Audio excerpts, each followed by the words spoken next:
Good morning once again from Banska Bystrica.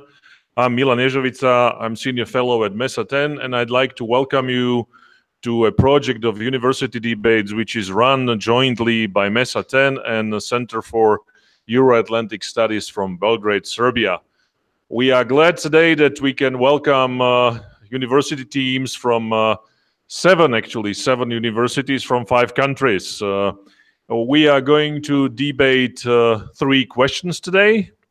One is a question concerning accession negotiations and the strategy of the European Union for the Western Balkans. Then we are going to debate the new term of President of Russia, Vladimir Putin. And as a third question, we are going to discuss new threats, cyber threats and artificial intelligence. So this is the agenda for today. Since we have 7 teams and we want every member of the team to speak, we have a little bit complicated system how we are going to discuss. So I'm going to invite to the podium students in 3 tranches. First, we will have 2 students. Then we will have 3 students, and then we will have another 2 students. This will give us a chance that all the 7 teams will have an opportunity to answer a question. For follow-up questions, I'll be calling other students from the teams to answer follow-up questions. A reminder, a technical one, teams have 2 minutes to answer an opening question, and then they have 1 minute to answer a question from the audience. We'd like to see a dynamic debate. This is not an exercise. You are not going to get credit for what you are talking about, but you are going to have great experience. So we are looking forward to that. With that, I'd like to invite to the podium the representatives of teams from Chisinau and Novi Sad. And I have here Radu Makri and Renata Trajkovic. Please come to the podium.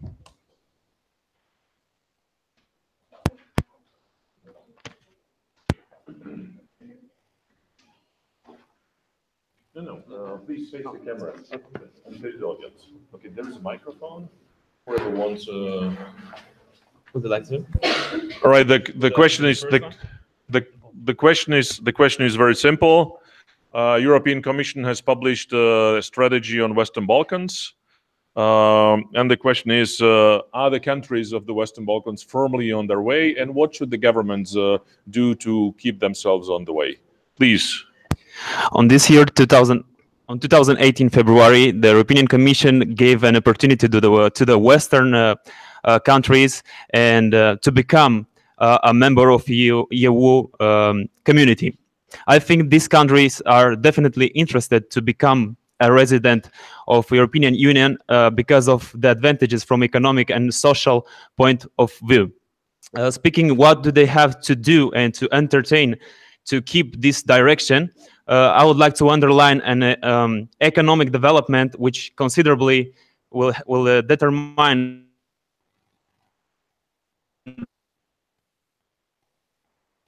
a country member of European countries to become the driving force of this country will be economic development. And I think the point at which the country has to focus is the wages of the people, because it is a little bit hard to think about democracy when people do not earn enough money. For example, I can bring an example of our national experience regarding the economic development. The Republic of Moldova, for example, is in the last time focused on international investment. And we can see our special tax regime for IT parks. This is a special treatment from tax perspective for IT companies, which are multinational and international. And this is the strongest point that drive our economy and increase our salary. So this is one step. And the second step, I think the social inclusion of especially of the young generation will determine this country to keep their direction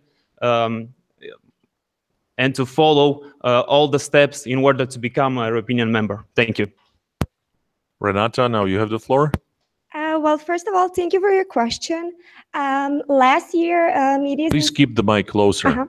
Last year, medias in Serbia and people of Serbia had many chances to hear President of European Commission, Jean-Claude Juncker, to say that Serbia is definitely not ready to be part of European Union by the 2025. And he said that by the year 2025, that's like the most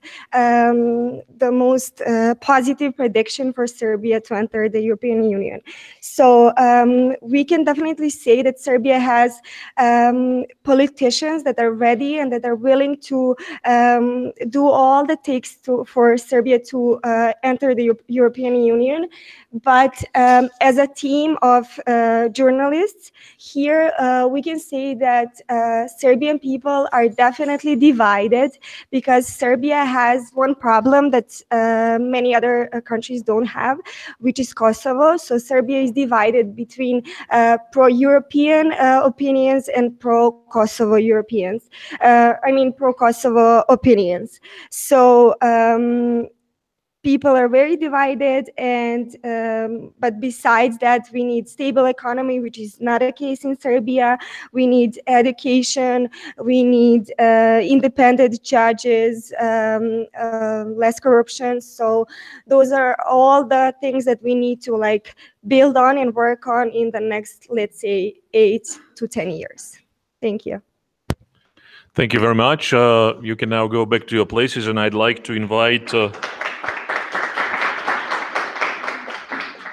Dorina Margarin and Jelena Zaric to the floor to answer any questions that the students might have. Do we have a question here in Banska Bystrica to the students?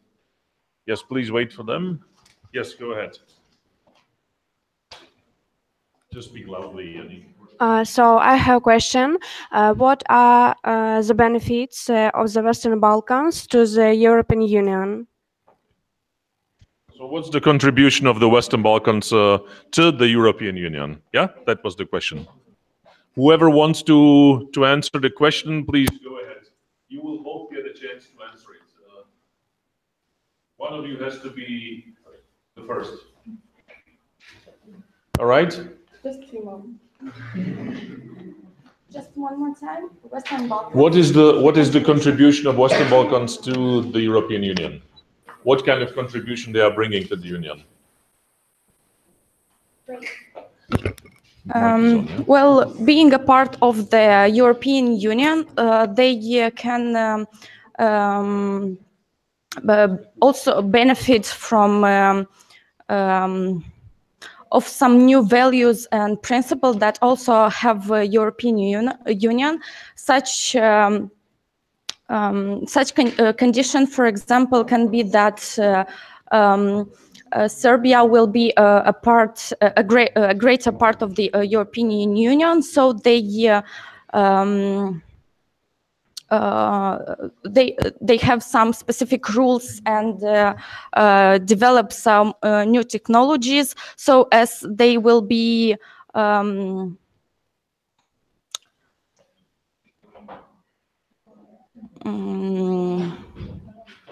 will have more opportunities to some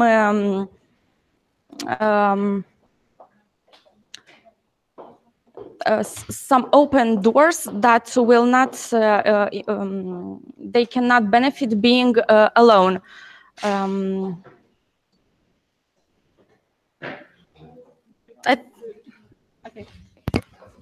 Thank you for your question.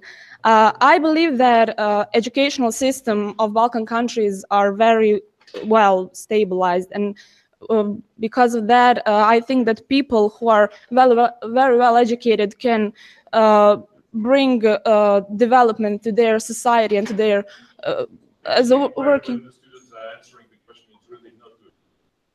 As a work class, they can pretty much bring good to European Union, as well in multiculturalism with its different culture and with its different with its anyway, it's very good for works and jobs. People will definitely bring that to European Union. Thank you.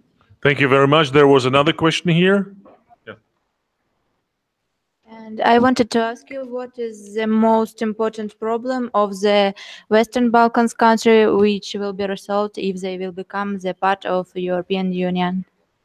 Okay. The question was, what is the most important problem of the Western Balkans which will be resolved by these countries entering into the European Union? Yeah. Why don't you shift order now? Well, the main problem, I think, will be corruption, and this will, for Western Balkans, will be will take part as European Union, and they maybe they will change something in their policies, so they will can change their minds, but the view of corruption, and try not to do this in the future. Also, they can benefit the socio-economic development, which will be better for them, because they will find maybe some new ideas of developing and raising their country at a new level of developing. Thank you. Thank you.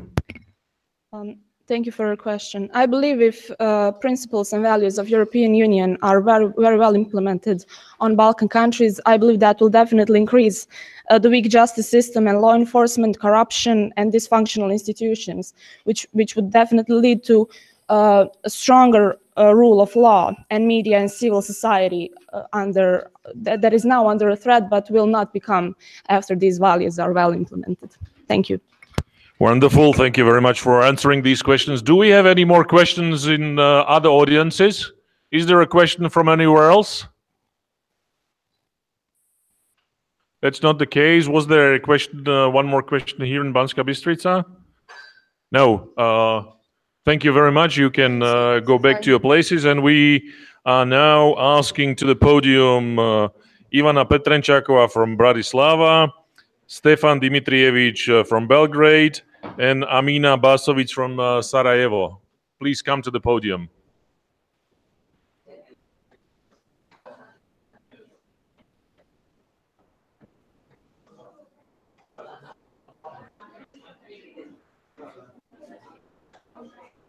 As for the teams who are not, as for the team members who are not answering the questions, you will have an opportunity to speak. Thank you very much for keeping the floor to the discussants now. Please, you have 2 minutes each of you to answer the question about the Western Balkan strategy. Whoever wants can pick up the microphone and begin.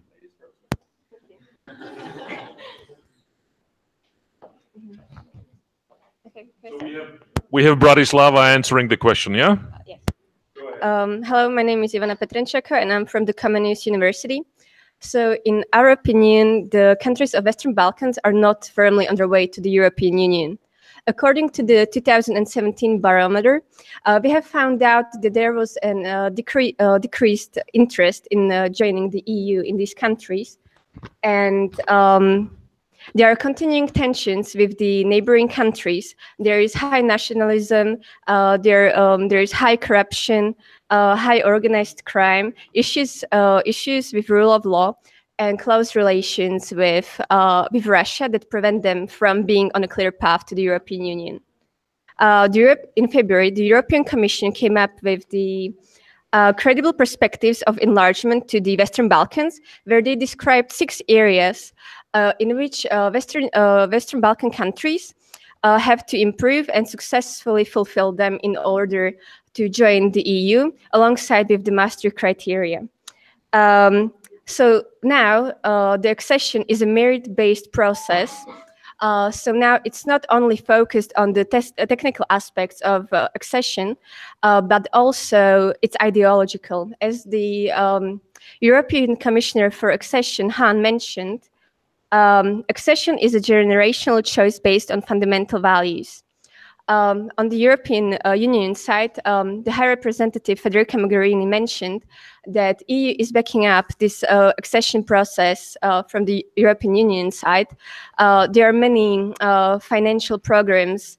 There is 1 billion meant only to spend on the pre-accession processes. In 2019, the next president of the European Commission will create Directorate General that will not only monitor the reforms that would be put into place, but also how they impact, what impact they make in those countries. So, in conclusion, we can say that the European Union will try to help the 6 Western Balkan countries to join the EU. So now the ball is on their side, and we'll see in future what they will do. Thank you. Wonderful. Who wants to continue? Sarajevo will continue. Thank you for the question. My name is Amina Bašević, and I'm coming from International University of Sarajevo. So the Commission adopted a strategy which is credible and large in perspective for the Western Balkans.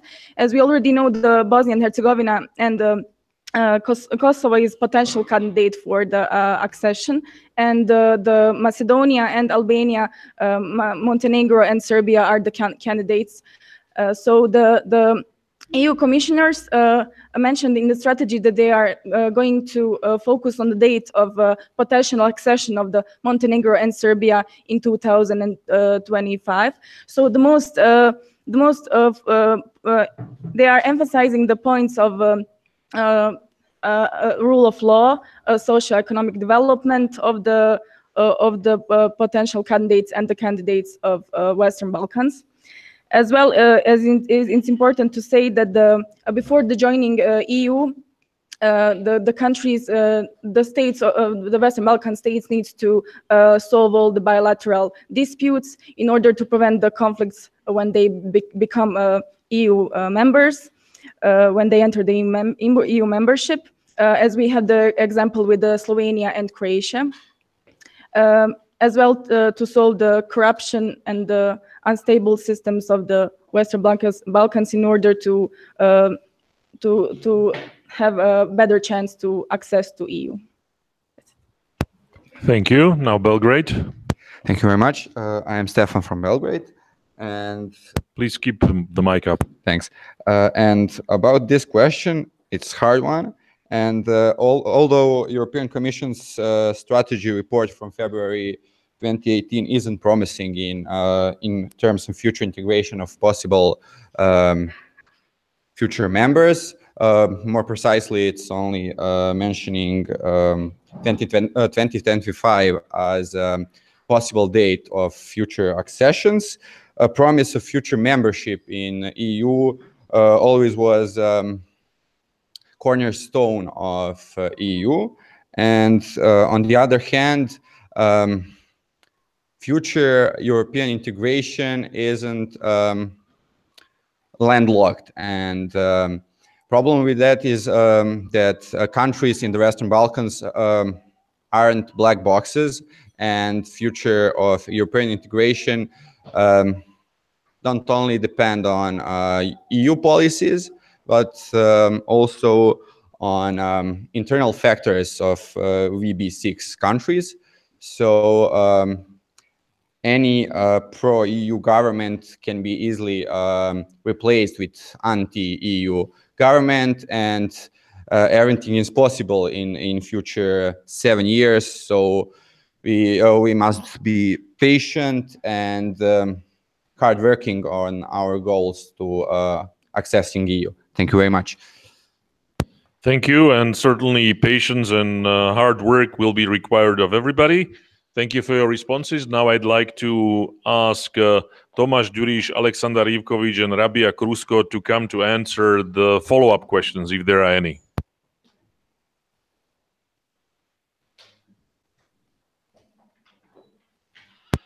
Do we have questions to the students? Yes, there's a question. Thank you, Milan. I have a question for the students. Do you think that the EU authorities are keeping the blind eye towards the Western Balkan governments in their actions in order to achieve some other long-term goals? And what are that goals?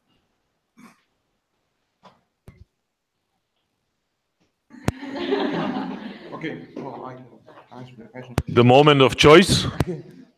Well, I can answer the question from the perspective of Serbia, and it is a similar situation in our case that you have described. So I think that the European Union is somewhat tolerating not very democratic practices in our country. Because it has a more important long-term goal, and that is the normalization of relations between Serbia and Kosovo.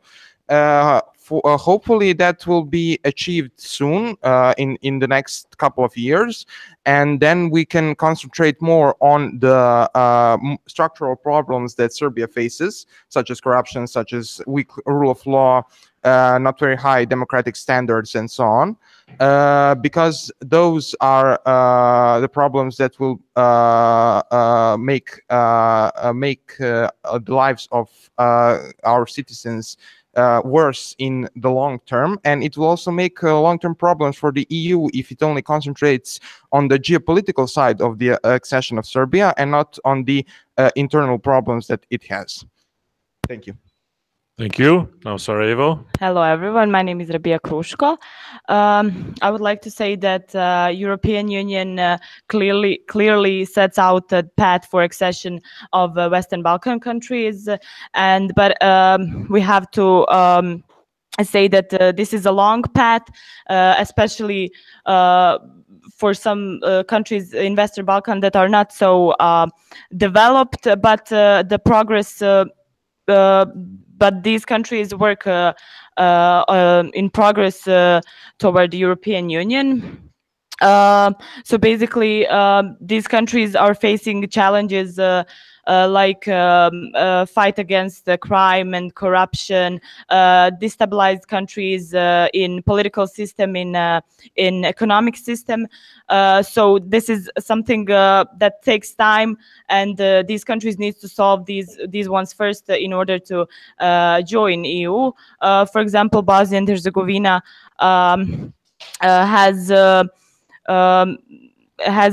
is going toward the European Union, but we need the time to order things in right manner, and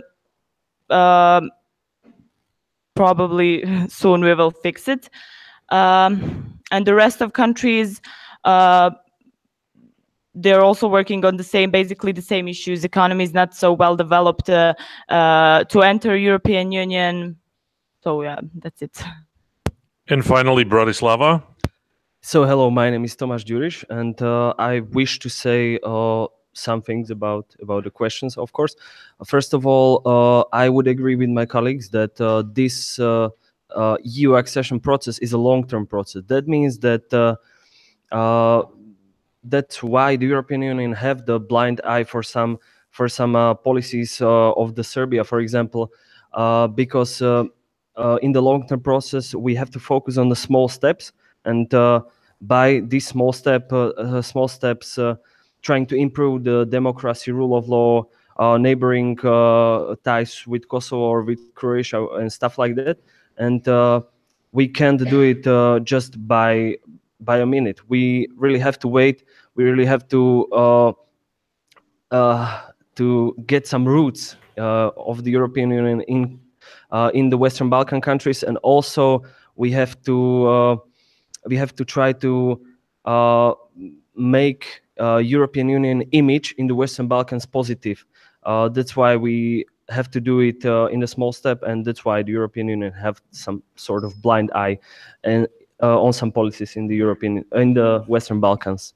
So. Thank you, Bratislava, Belgrade, and Sarajevo. There are any other questions here? Yes. With the opportunity that in front we have a student from Serbia, I would like to ask you about Russian influence in Serbia, because we all know that there's something exists, and in your opinion, this manipulation and influence threatens the Serbian European integration? Thank you. Okay. Well, I would like to say that Russian influence in Serbia is not as high as some estimates from the European Union would like to tell us. There is certainly a pro-Russian sentiment among Serbian citizens, and that is because of our not so we had problematic relationship with the Western countries in the past. However, economic influence of Russia is very low in Serbia. For example, our trade is mostly with the European Union and its members. Investments comes from European Union mostly, and not from Russia. Also, Russia is not opposed to Serbia's accession to the European Union, which was stated again when Russia's foreign minister Lavrov visited Belgrade last month. So I think that Serbia is like more friendly to Russia than some other Western Balkan states, but that will not stop its EU accession path. Thank you very much. Thank you to the students. We are going now to continue with the students from Podgorica and Banska Bystrica, answering still the first questions. And I'm calling to the podium Ivana Mugosha and Victoria Sližikova. And then for the follow-up question, it will be Miloš Perović and Ihor Sobol. Please do take the floor.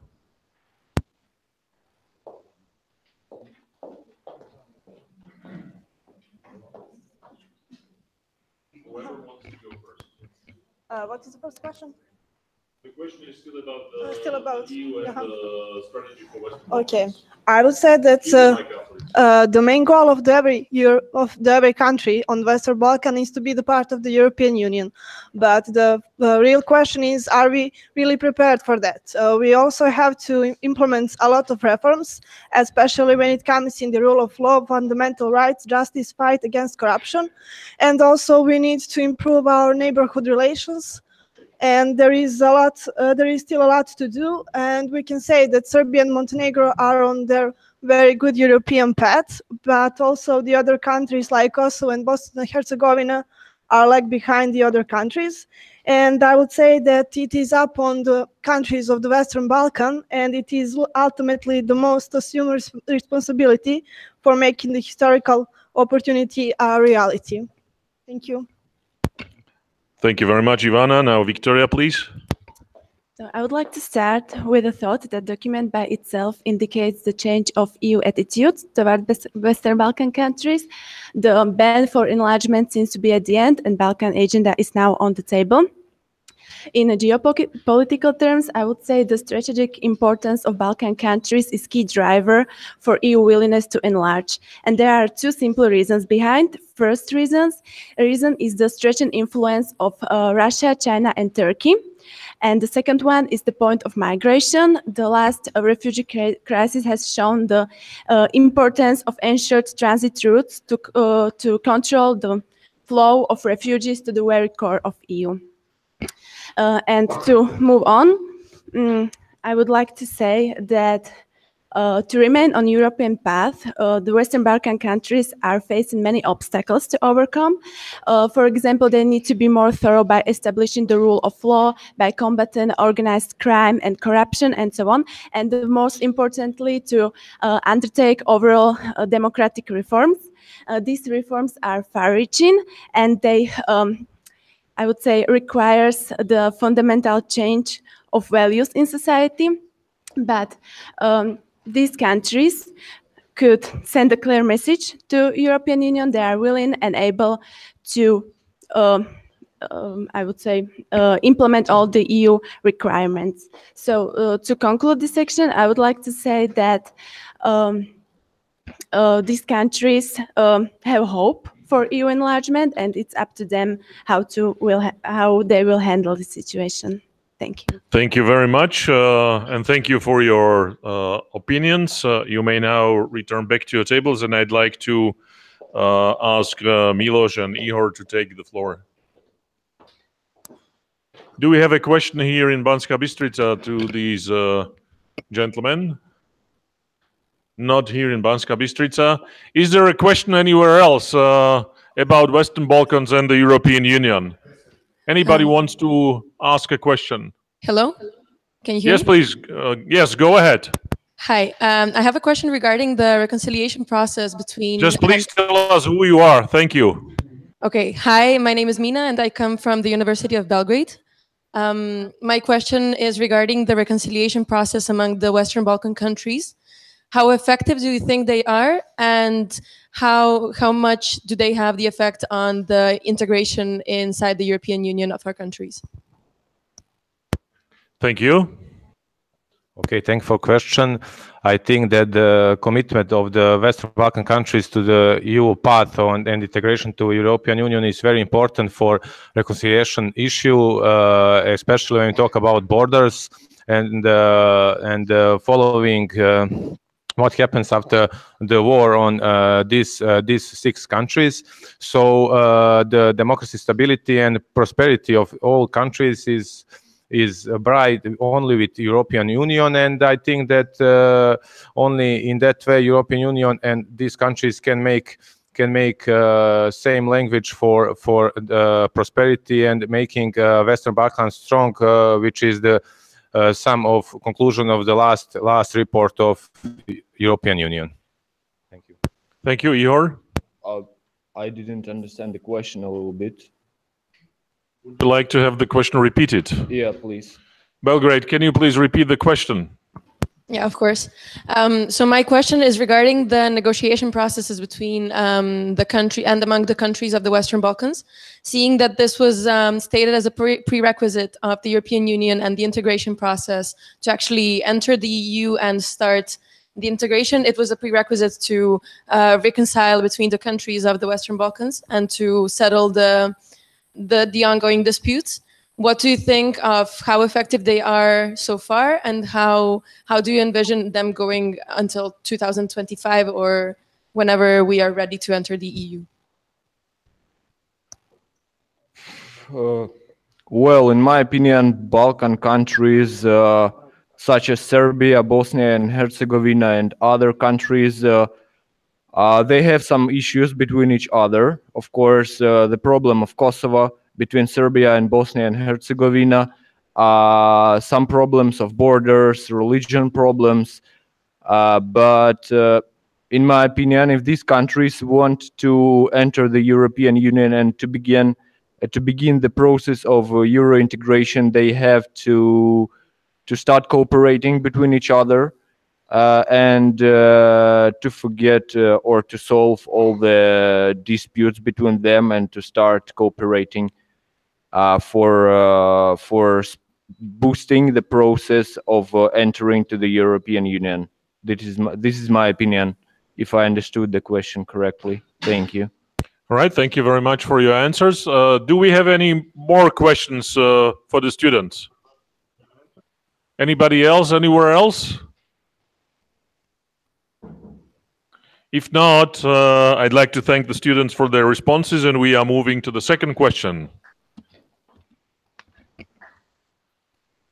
Whoever wants to give the students a round of applause can do that, please.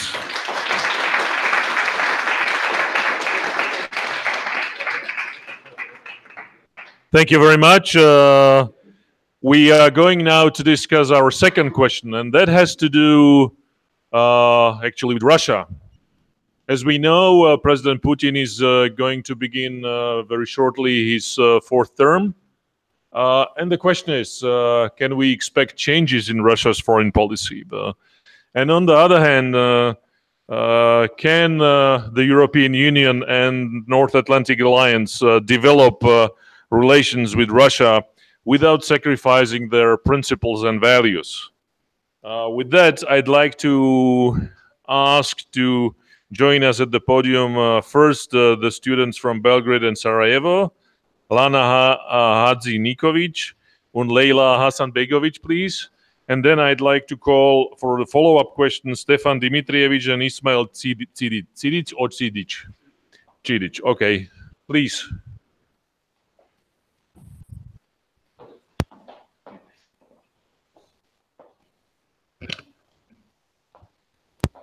Go ahead.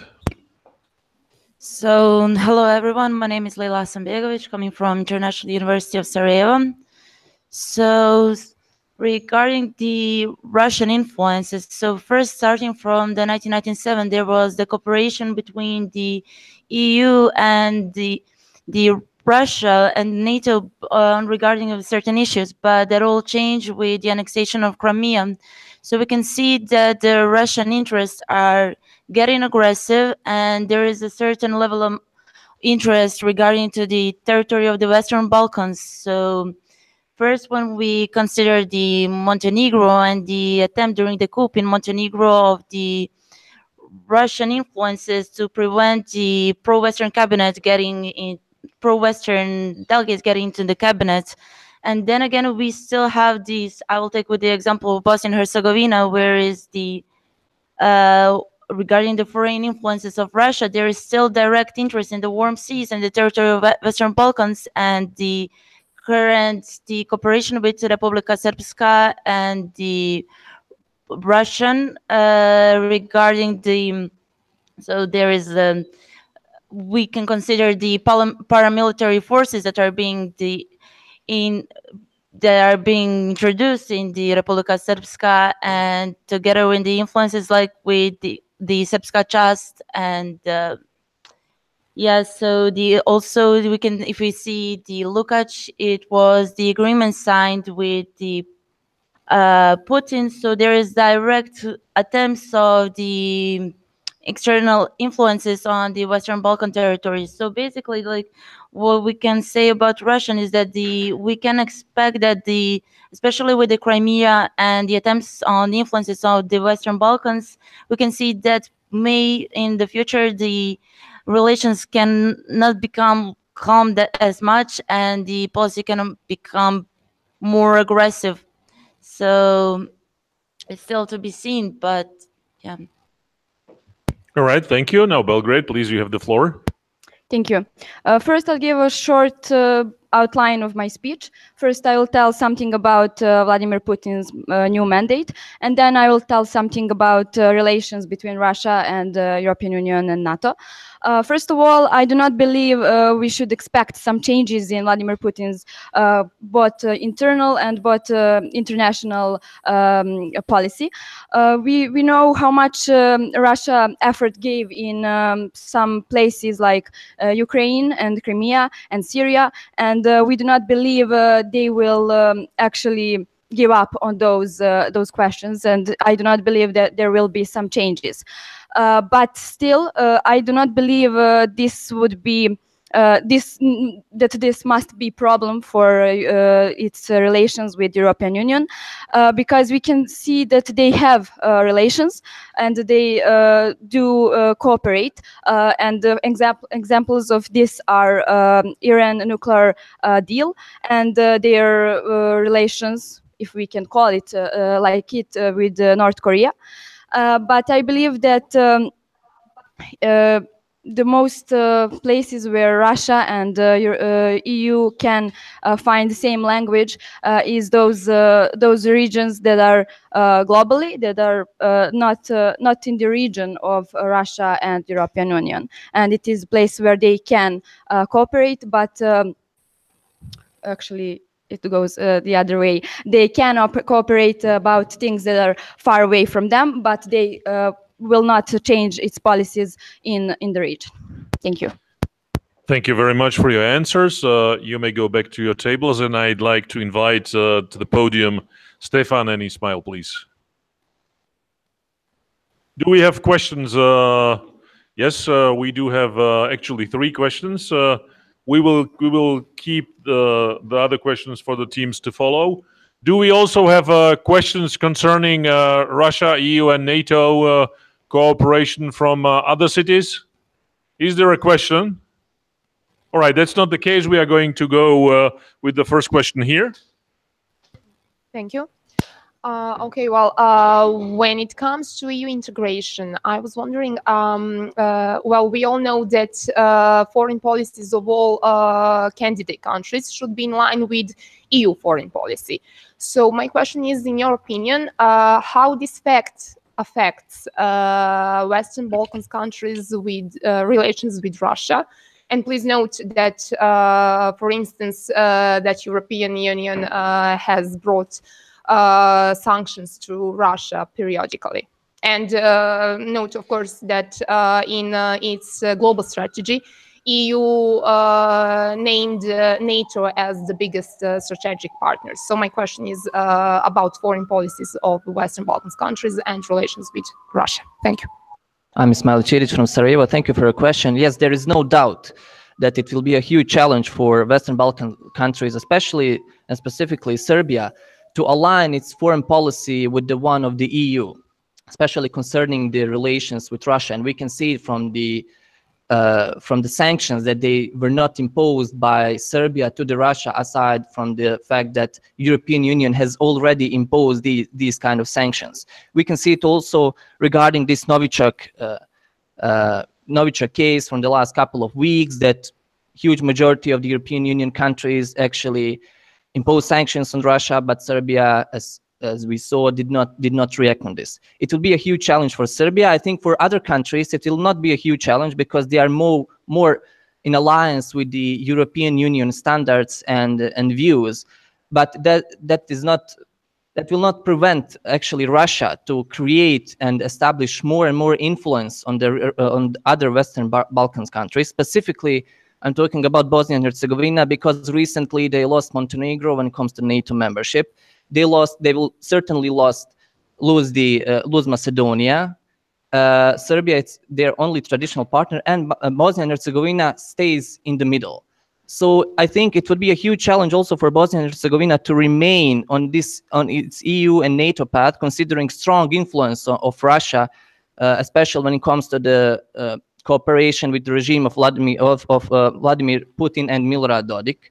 But also when it comes to the paramilitary cooperations that are sponsored by Russia, and also some legal cooperations when it comes to the trainings by the Russian special troops and policemen of Republika Srpska. To conclude, it will be a tough job for Serbia specifically, but also for Bosnia and Herzegovina to remain on the EU and NATO path, considering strong influence of Russia today. Thank you, Belgrade. Now, what's your take on the question? Thank you for your question, first of all. And secondly, about Serbian guilt of not sanctioning Russia. Serbia has great energetic dependency on Russia. Almost entire gas supply is coming from Russia. Large portion of oil supply are coming from Russia, and there is also sentiment in our people about 1999, and there is a problem that cannot be easily solved. And what could I'll say that our oil industry is owned by Russian Gazprom, and we are depend on Russia more than we want to, even if we don't like West and NATO even more. Thank you very much. Thank you for your answers. Do we have any more questions in the other cities for Sarajevo and Belgrade?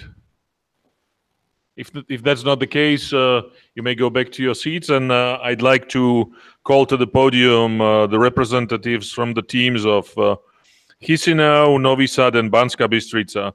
Nikoleta Artin, Dunja Funduk, and Filip Sopoci. And then for the follow-up question, it will be Olivia Prisakari, Renata Trajkovic, and Roman Vasil. Please take the floor.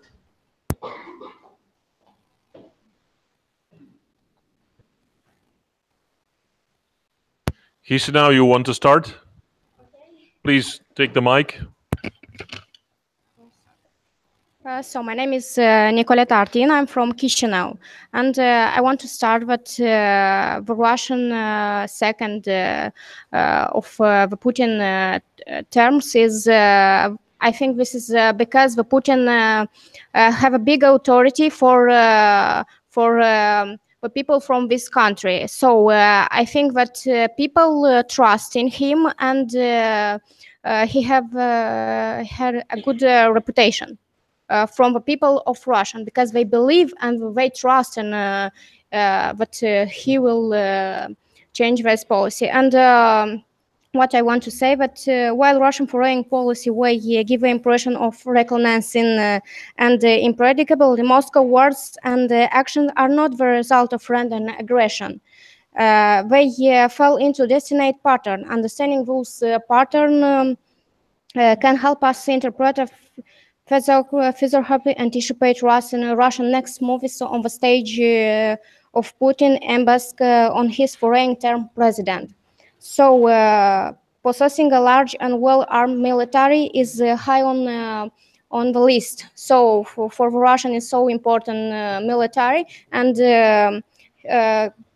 people from Russian and another authority think that they on the game because they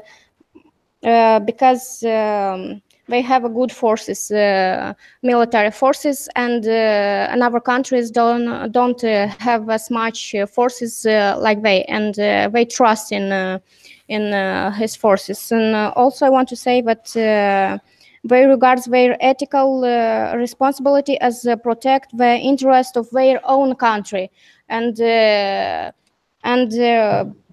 rather than following some abstract philosophical rules for state behavior with. So Russia regards these general principles of foreign policies as international application. In other words, Putin and other senior Russians policy makes expect that another states to behave as Russian does. And they think that they're the model for other countries. So, but my opinion that Russia and Europe need to combine forces, and because Europe has good value about democracy, about the union and the integrity of all the race people. And I think if these forces will combine, will be a more good result. This is all. Thank you. Thank you. Thank you very much. Novi Sad or Banska Bystrica? Okay, Banska Bystrica. Thank you. Let me start. I would like to agree with my colleague that Vladimir Putin, according to my opinion, is very strong leader. We can see it on the clear results of the elections. According to surveys and according to my information, young people less than 25 years old, majority of these people are strongly pro-Putin, and that makes him a very strong leader in the eyes of citizens and the young people. It is very important because young people are the future generations of the country. Well, in the speech Putin addressed to Federal Assembly on the beginning of the March, we could see very clear position, and he was talking very much about military strength, about progress of military forces and new technologies in army. And I think that was quite a strict position from him, not just to NATO and European Union, but to everybody, that Russia is ready to respect values of NATO and European Union, but Russia wants and Putin wants, in the question of foreign policy, some kind of respect for the Russian and for Russian interests. For example, in Syria, where we could see the attack of United States, France, and Great Britain.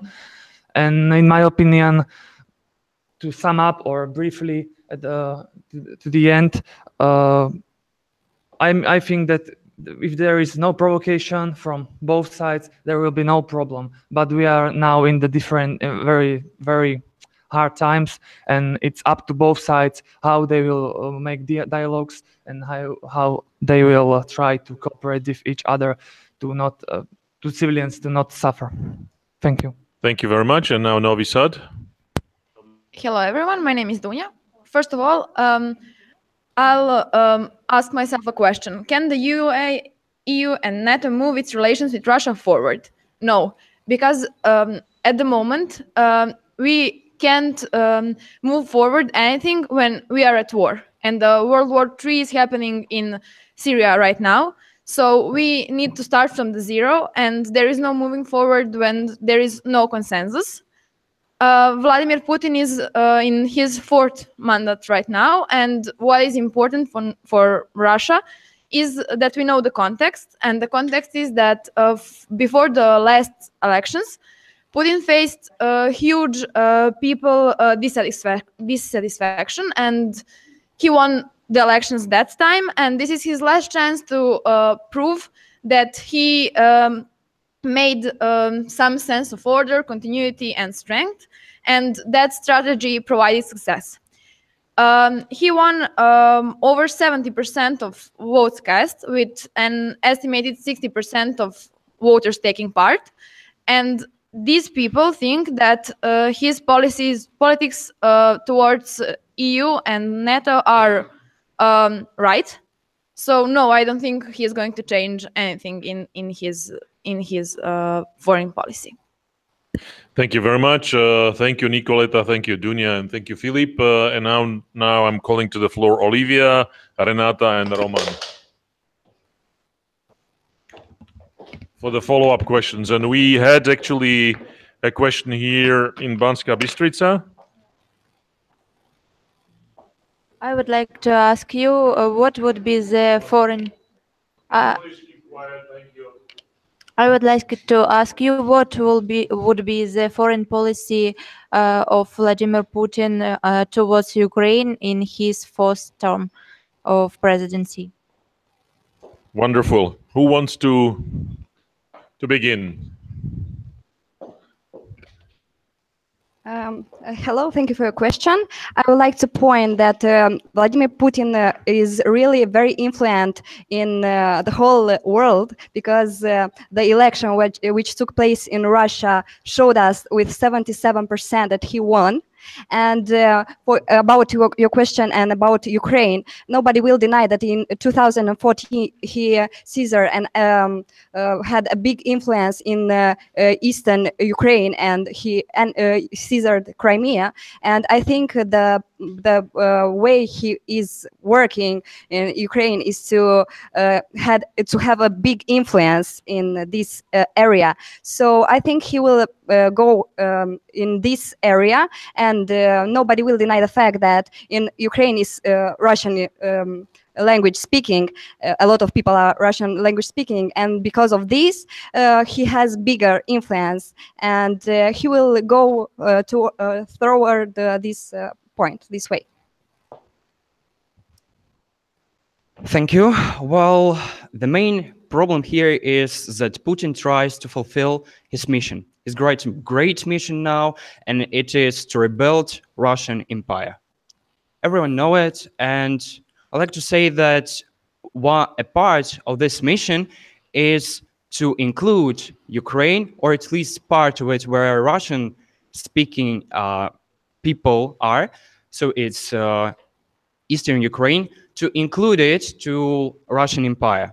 Well, the main issue about Ukraine now is that, as in cases of all the crises in modern contemporary world, that there will be no answer to the Ukrainian question. Unfortunately, but it's true, and it will be a very long dispute about Ukraine, and probably it won't end in 10 years. But I think that the question about Ukraine in Putin foreign policy will not change. He'll be as aggressive and as Machiavellist as he was. Thank you. Thank you very much. Well, as my colleagues firstly said, we can certainly expect from Putin to leave like the bold mark at the end of his presidency now. we know that his politics is very irreliable, very unpredictable. So I don't think even Putin can firmly say what he can do in the next 3 years. But at the end, what is the most important is human lives, and that stability in Ukraine on the borders. And as I hope so, we're not going to experience as violent time as it was in 2014. Thank you very much for these responses. Do we have more questions from other cities? Is there a question somewhere else for these students? If not, thank you very much. And I'd like to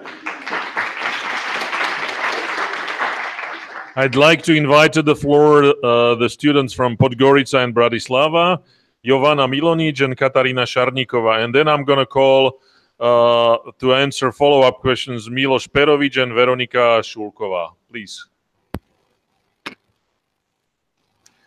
As we know, the elections were held this March in Russia, and Mr. Putin took a convincing victory, and he begins his 4 terms as the president of Russian Federation. In my opinion, we cannot expect any bigger changes in Russian foreign policy, because it is clear that he wants to secure Russia as a global power. Also, I would like to mention 3 recent cases, and it is intervening in Syria, invading Ukraine, and interfering in elections. And these 3 cases are have a strong influence on relations between Russia, EU, and NATO. The current situation says a lot about relations, and remind us that Cold War has never been ended. I would like to say that it has been reshaped. Also, according to it, EU and NATO won't sacrifice their values and principles because of their relations with Russia, but they will try to cooperate with Russia in areas in which they have to do that. On the other hand, we have the Russia and their opinion that EU is a marionette for American interests, but they should be aware of their importance, of their good relations for international order, and they have to protect all of us from the Third World War. Thank you. Now, Katarina, please. Hello, everyone. My name is Katarina Šarníková, and I'm from Comenius University in Bratislava.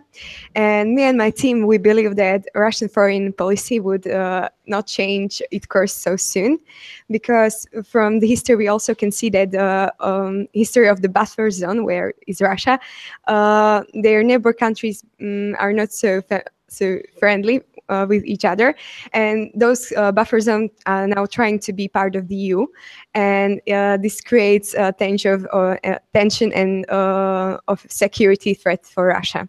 Also, another problem is that there are several conflict zones in which are interests of EU and Russia are very different, and due to, for example, this ongoing conflict in Syria, we cannot expect that it would bring any changes in Russian foreign policy. Mostly because of the Russian forces literally fight against the rebel forces, which are supported by EU and US. And other problems are, for example, in Ukraine, Crimea, Georgia, Azerbaijan, and Transnistria. Another problem is values and principles, which EU and NATO have different from Russia. And for example, they have diametrically different views on human rights, economy, and corruption.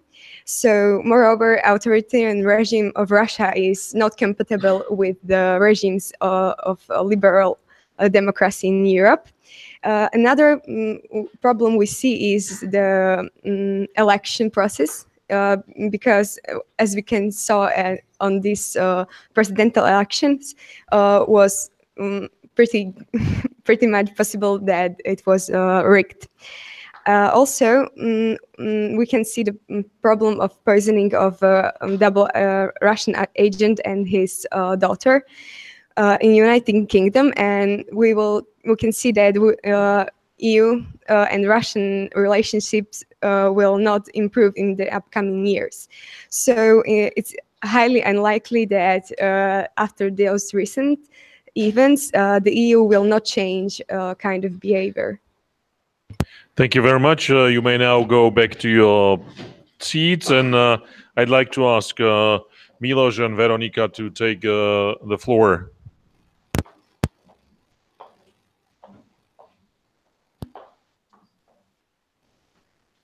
Go ahead, Milos. What's the question? The question. Sorry, the question was here. So I have a question to you. What is the prospect of Russia? Okay. What is the prospect of Russia after Putin? Will something change?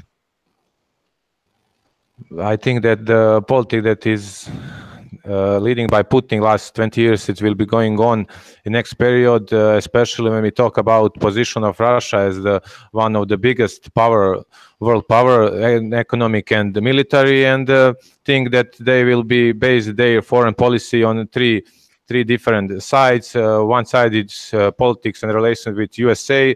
Second is the relations with China as a growing power and the biggest economic power of Asia. And the third one is relations with European Union, especially the relations with Germany.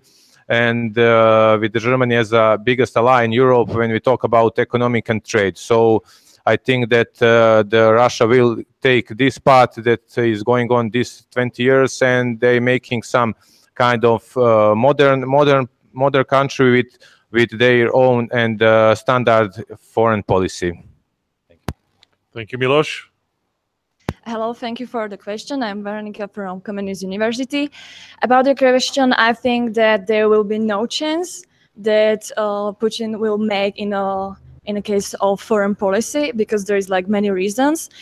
And for example, like economic, as already my colleague said, economic security threat. Also in the recent case of poisoning of Russian double agent, we can see that there is a proof that there will be no improve between the EU or Russia relation because of this in incoming years. Also, there is another cases as, for example, economic security. Then is also the problematic in Syria conflicts. But if when something happened and Putin will want to change a foreign policy for, I don't know, for why reason, because the security threat is like the most base for the foreign policy of Russia. It will be maybe the better condition or better relation with EU. Like my colleague already said, that mostly with Germany. I think that they will be maybe the way, the connection with Europe and trade. Thank you very much. Do we have more questions here in Banska Bystrica concerning Russia-EU-NATO relationship? It's not the case. Anybody else has a question on Russia, European Union and NATO cooperation? This is the last call.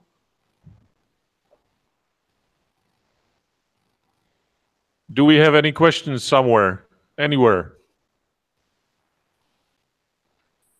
Okay, nobody wants to follow up on these questions. Thank you very much for your responses. And we are going to continue with our third question, and it has to do with cyber threats and artificial intelligence. And the question is twofold. One, do we believe that we are doing enough addressing cyber threats? And the second one, how should we take artificial intelligence? Is it an opportunity or is it a threat? And second part of the question is, what kind of influence, what kind of impact will cyber threats and artificial intelligence will have on our societies? That is the question that we are going to be answering very shortly, and I'd like to call students from Banska Bystrica and Belgrade to the floor, Vasil Roman and Sofia Mircetic. And then for the follow-up question, Adam Žilka and Aleksandar Ivkovic, please.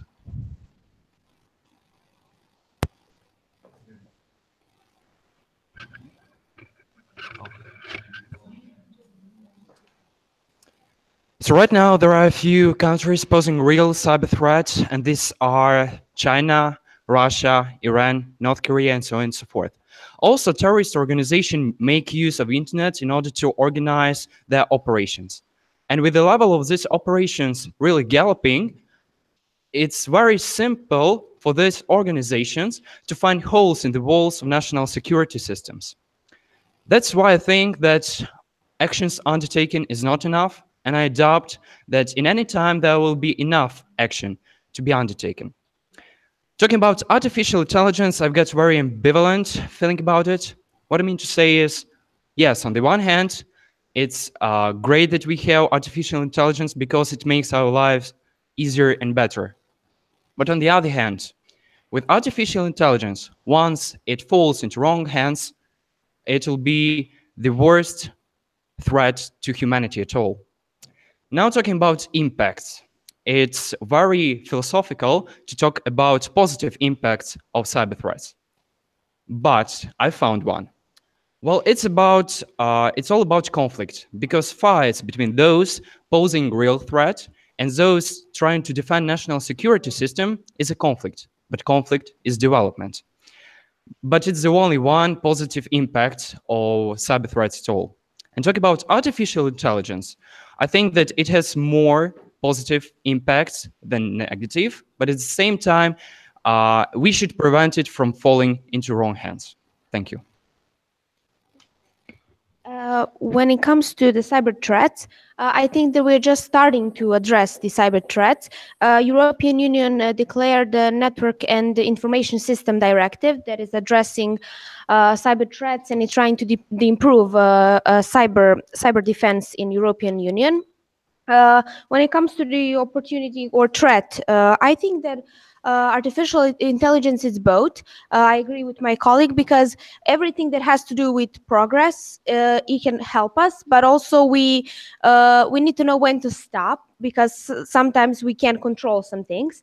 Also, well, I have to say that I don't know that much about artificial intelligence, but I think that we can first inform ourselves, and then start addressing these threats. And also, artificial intelligence puts out some ethical questions, like what is the human role, and then how we treat, for example, human-like robots, and so on. So, yeah, that would be it.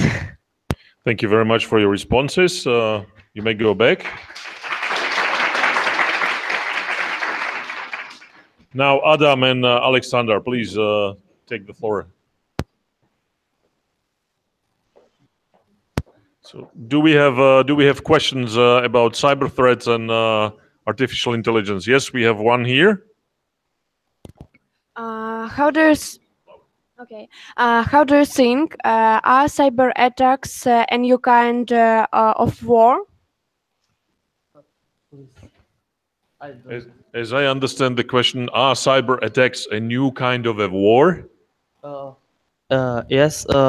In my opinion, cyber threats and cybernetic warfare is definitely a new kind of war, which can be as devastating as conventional warfare, because these attacks are focused on public infrastructure, including banks, hospitals, public offices, or security and military infrastructure. So it may cause death of people. So yes, it's definitely a new kind of war. Alexander?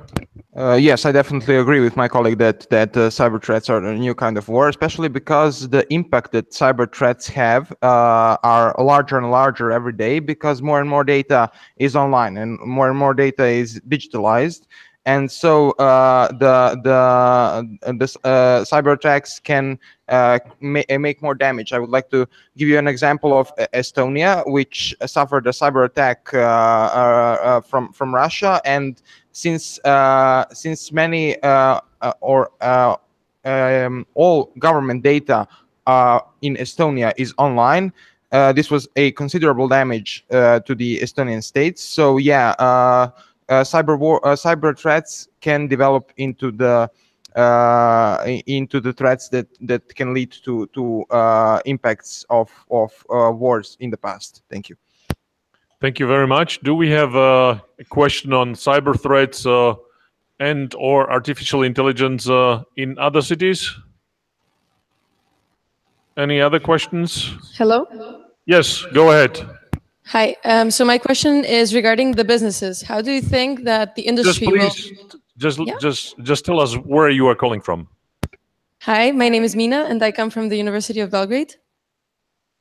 Great, Nina. Hi. My question is regarding the businesses of the European Union and generally like the industries. How do you think the new directive of the European Union will affect the online industry and as well the businesses that need to adapt to the legal compliances that they now need to uptake? Thank you. Did you understand the question? One more time. Nina, could you please go ahead one more time? Thank you very much. Of course, thank you. Taking into account that the EU has now proposed new obligations legal-wise and legislative-wise to all businesses in the European Union, how do you now think that the businesses will need to adapt their technology and in order to comply with the legal to the legal requirements of the European Union? Do you think that that is possible, and how much damage will that create to them? So from my point of view, European countries have been working systematically for recent years on building of their cybernetic security, and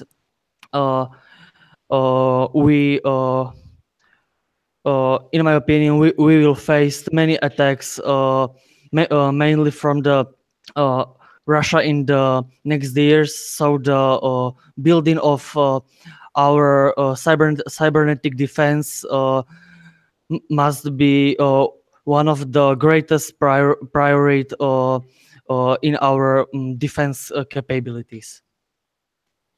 Okay, well, yeah, I can imagine that it will be costly for businesses to adapt themselves to the new regulations of the European Union. But I think that the benefits of cybersecurity outnumber the costs that the businesses will have in that process. However, I do think that these regulations should be as flexible as possible in order to help businesses to adapt more efficiently. Thank you. Thank you very much. Any more questions? We save them for the next tranche of students. Thank you, guys. Please go back to your seats. And now I'm calling to the podium students from Sarajevo, Chisinau, and Podgorica. Ismail, Diana, and Miloš Perović. And then for the follow-up questions, Amina Basović, Radu Makri, and Angela Lekić.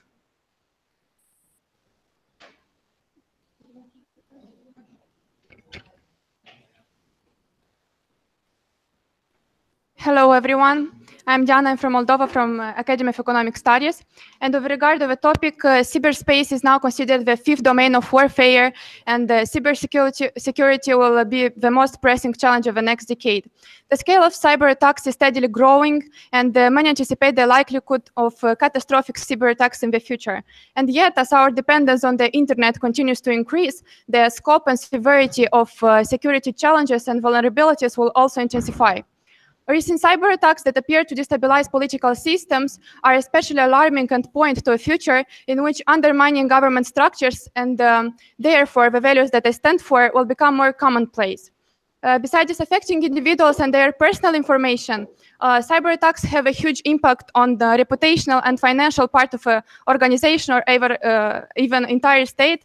And most of all, it causes a considerable cost of remediation. Moreover, it can lead to important data loss and cheating.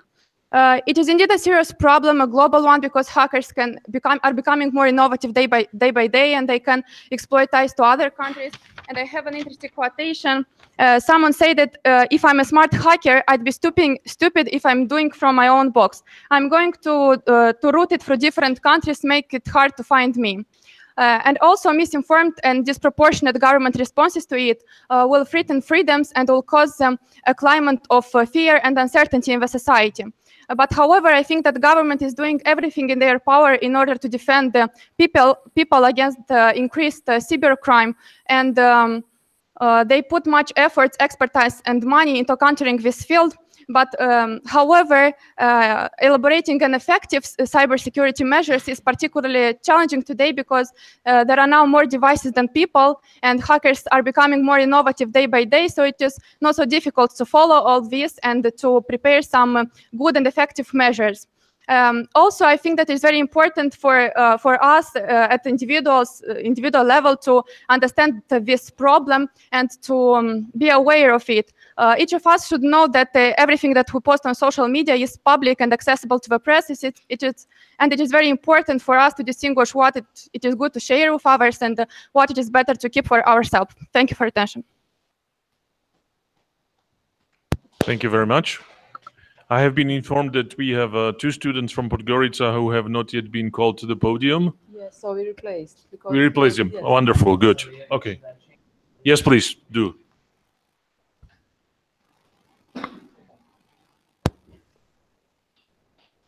So cybercriminal is increasing these days. Please speak louder and into the mic. Okay. Cybercriminal is increasing these days, and we are aware of how much damage can it cause.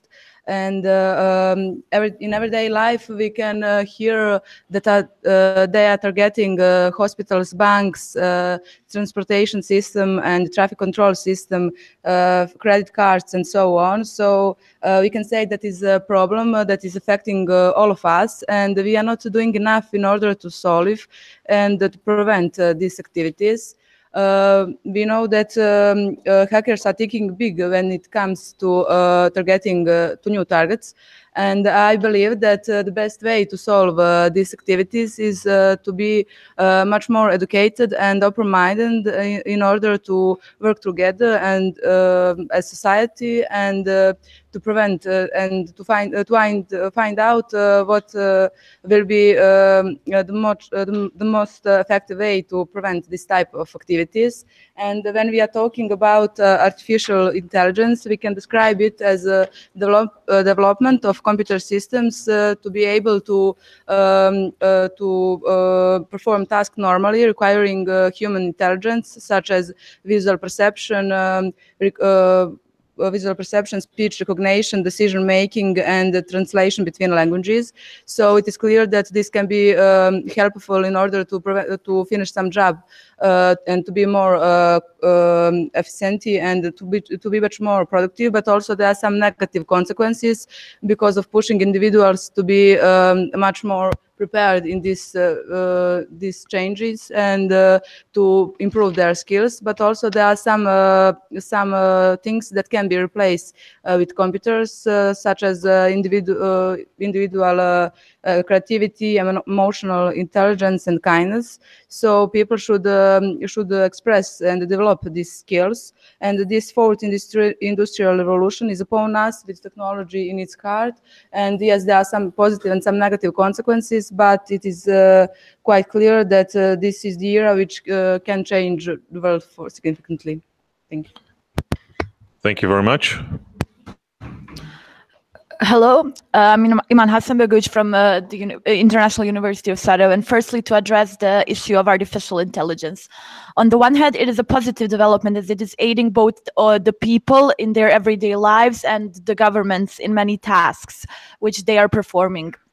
And however, at the same time, we have the problem that the artificial intelligence can possibly affect the labor market by replacing human beings in certain industries and perhaps even in other sectors, because the development of artificial intelligence is only beginning, and we are not yet certain as to which direction it will go in. It could become a potential threat, even to the extent of futuristic kind of a apocalypse scenario whereby the robots would take over the world or something like that. But the development of artificial intelligence thus far has been very helpful in aiding people in their everyday lives and in fostering communication between people, and it has generally been overwhelmingly positive thus far. But to speak about what will happen in the future, it is not yet possible, because we don't know the development of the technology and the direction which will go in. Secondly, when it comes to cyber threats, that is an imminent threat that we are facing worldwide. And it is not just about the attacks which are happening whereby people's data are being taken, such was the case with Facebook. And that is becoming an increasing possibility with the switching to the system of e-governance, which is already happening in the European Union and elsewhere in the world, whereby people's personal data, bank account numbers, and everything else is being directly threatened and could be used by anyone who has access to a computer and knows how to do it, which is not something that is unthinkable of doing. Secondly, the internet was used in other means, imposing threats to politics in the form of spreading of fake news and the interference of Russia in the US and French elections, so that the internet can also be, that is also a form of a cyber threat in that regard, and therefore cyber threats should be taken more seriously, and more attention should be given to them, as they are becoming a serious problem, and a the problem which is occurring more often. Thank you very much. You may go back to your seats, and I'd like to go to the podium Amina, Radu, and Angela Lekic.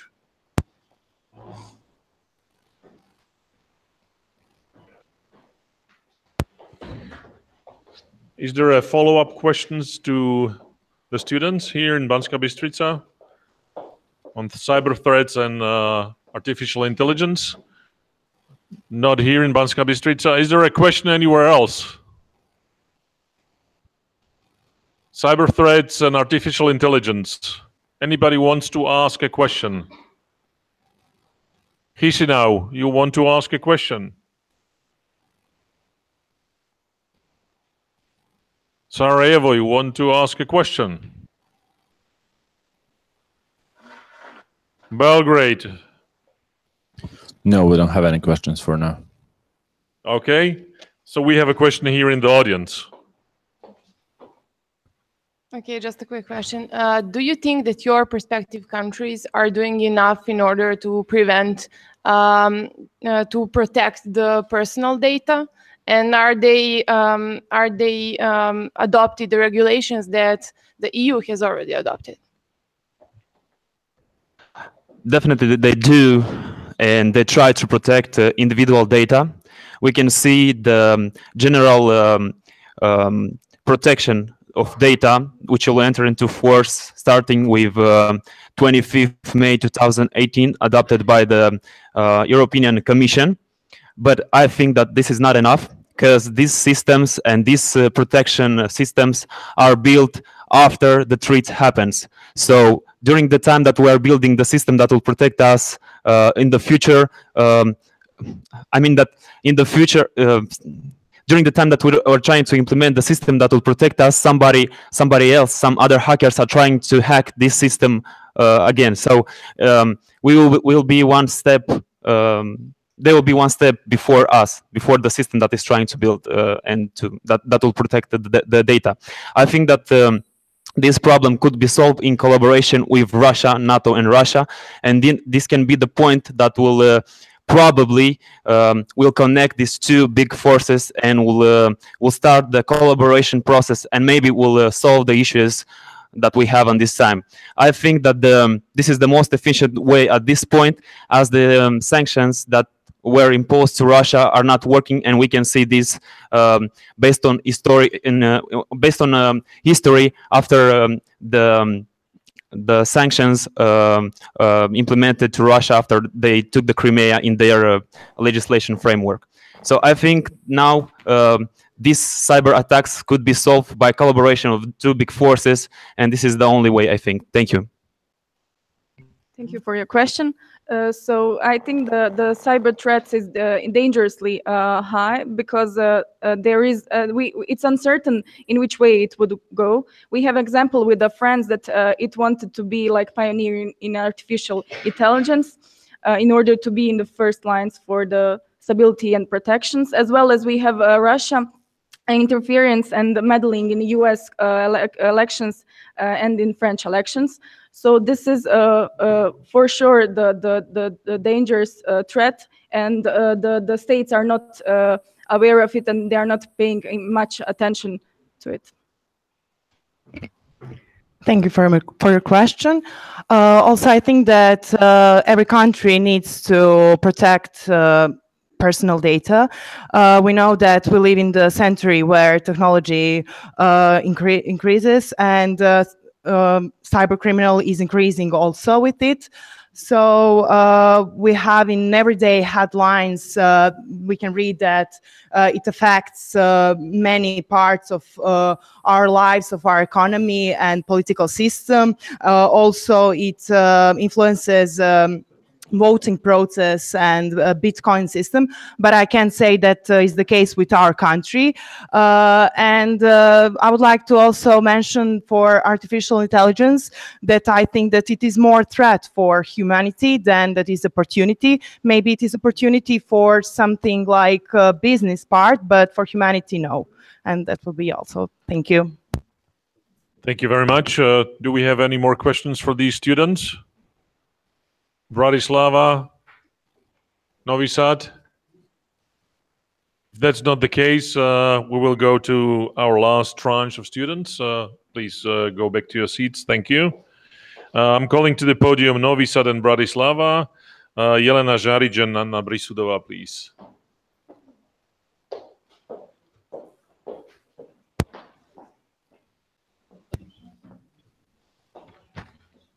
Go ahead. Thank you. I believe this topic is very interesting, and it's very important to discuss about things that will happen in the future, especially when it comes to technology. For the beginning, I would like to point out my main thought about the development of artificial intelligence. I think it does not pose a threat. It actually poses a chance for development in most of its most important fields, for instance, like economy, for instance, like healthcare, for instance, like culture. Potentially, we all know that every single thing can become a threat if it falls into wrong hands. This also goes for artificial intelligence. That's why my opinion about that is it should be constructed in a way that its behavior is always potentially predictable and controlled. So if anything goes out of hand, people will have enough time to take some control. I believe that it's in human nature to be afraid of new things. Fear and technophobia in general is quite irrational because technological development is inevitable. And we all can remember in the past that when, for instance, engineers constructed cars, people were always afraid and skeptical about that. I believe that knowledge is a main weapon against fears and something unknown. And that's why people need to learn more about how artificial intelligence functions so we can make it for the best and not like a potential weapon. Thank you. Thank you very much. Thank you for your question. My name is Anna. I'm from the Comenius University of Bratislava. I'm speaking on behalf of my team. So as we all have seen in the recent years, EU and other states had to face new kind of warfare that took place in the cyberspace, which led to quick adaptation to face cyber threats in the EU. But we think that is why European countries have become leaders in the cybersecurity, and it can also be seen on the National Cybersecurity Index, where the European countries are the front leaders. Due to these attacks, many conferences on improving cybersecurity were held in the European Union. For example, the cybersecurity in Budapest in 2016, or there were also Lucky Shield trainings in 2016 in Budapest, and also it was the biggest international trainings focused on the cybersecurity. Moreover, and a very important fact is that in 2016 as well, there was a NATO summit held in Warsaw where the cyberspace was officially acknowledged as an operational domain for combat operation. So that is a very important fact, and that means that the outcome of this summit was that every member country can ask for activation of the 5th article of the Washington Treaty, even if it's cyber attacked. So it doesn't have to be just a military kind of attack on the country, but it can be cyber, and it has the same like power. Due to this history of recent conferences and trainings in cybersecurity, we can safely say that EU is doing enough to address these cyber threats. At this time, we can consider talking to artificial intelligence. There were like many different opinions in our team, but me personally, I identify myself in this topic with the opinion of the famous physicist Stephen Hawking, who says that the emergence of artificial intelligence could be the worst even in the history of our civilization unless our society finds a way to control its development. So computers can, in theory, emulate human intelligence and exceed it. And once humans develop artificial intelligence that would take off and on its own and redesign itself, at an ever-increasing rate, there's a strong assumption it would lead to the end of the human race, which I think is not very positive for us. Another important fact is that artificial intelligence should be regulated, and that's kind of our recommendations in this topic from the beginning, and protected from the cyber attacks, which on the national and international level as well, which NATO and EU are currently working on it, but we think it should be more efforts should be put in this work. Also, quite current situation and current issue is that artificial intelligence is able to collect huge amounts of personal data, and also it can be carrier of a fake news, and it can influence democratic processes such as general or other elections, or for example the situation of Brexit and so on. So cyber attacks can also have fatal consequences on economy. For example, in Estonia in 2007 was cyber attacked the banking system, power plants, government servers, and also there were stolen data. In the light of cyber attacks, spreading of fake news, infringement of data from Facebook, the data protection is now a hot topic, and people are now more aware and prepared to protect their personal data online. And this is an effect that will only continue, and we think that EU and NATO will put more effort and will just still work on it and to prevent these cyber attacks. Thank you for your responses. And now, finally, I'd like to call to the podium Maria Sušić and Tomáš Ďuriš. Is there anybody from the students who has not yet been to the podium yet? All right, wonderful. Yes. So we'd like to go with the follow-up questions to artificial intelligence and cyber threats. Do we have a question here in Banská Bystrica? Okay. Do we have questions anywhere else? The last questions in our debate. Anybody from the teams want to ask a question on cyber threats and artificial intelligence?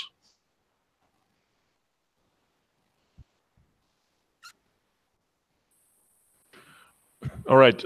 Then I have a question which I'd like to ask you, and that is, you know, with artificial intelligence, we have a very quickly developing sector. What's the importance of regulation in this sector? Is the development going to be so quick that the regulation cannot cope with it, or is the regulation going to at some point it's going to settle the horse of galloping artificial intelligence? First of all, thank you for your question.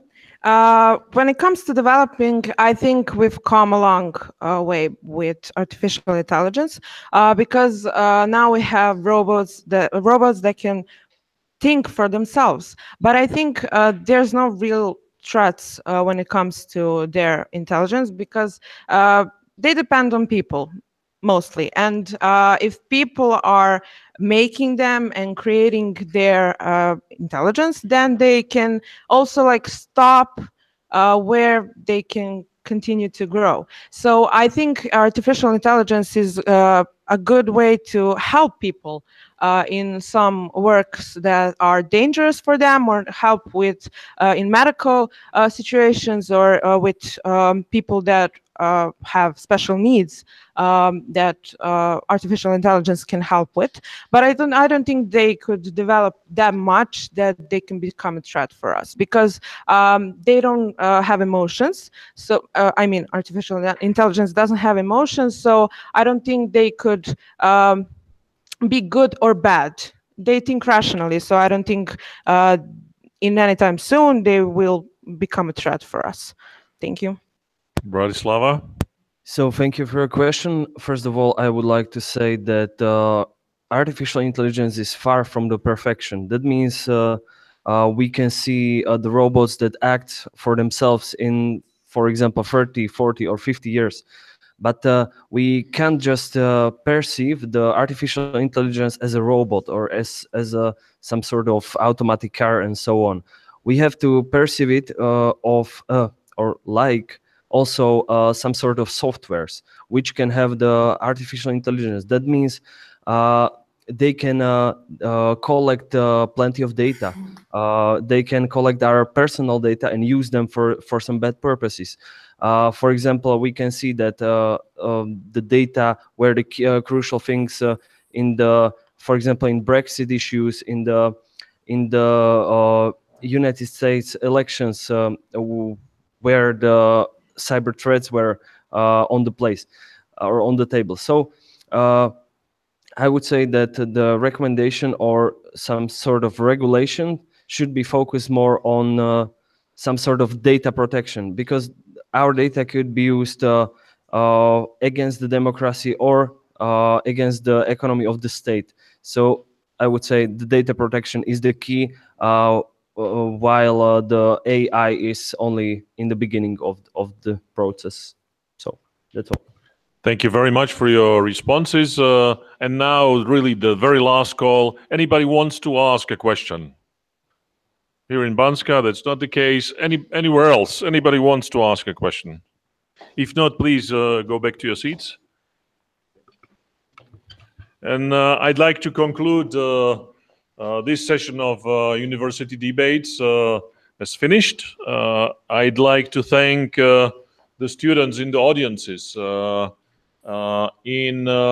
Podgorica, in Chisinau, in Sarajevo, in Belgrade, in Novi Sad, in Bratislava, and finally here in Banska Bystrica for being with us, for showing interest in the matters that the students are discussing. Secondly, I'd like to thank the university coordinators who have worked with the student teams and who have prepared them for the debate today. Moreover, for the first time in the existence of our project, we have asked the students to prepare recommendations for European policy. They actually worked on these recommendations, they wrote them. And not only that, they are going to go to Brussels and they are going to meet with the members of the European Parliament and present these recommendations to the members of the European Parliament. We are very thrilled. We have a very good participation from the members of the European Parliament. And with that, I'd like to thank, of course, the students who have prepared for this round of debates today here in Banska Bystrica, who have worked diligently in order to express their opinions and try to measure them up with the other teams.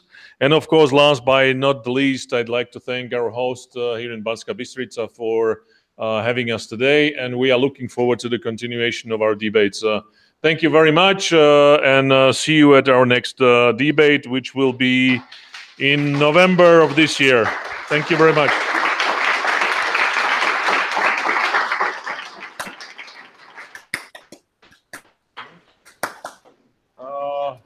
A couple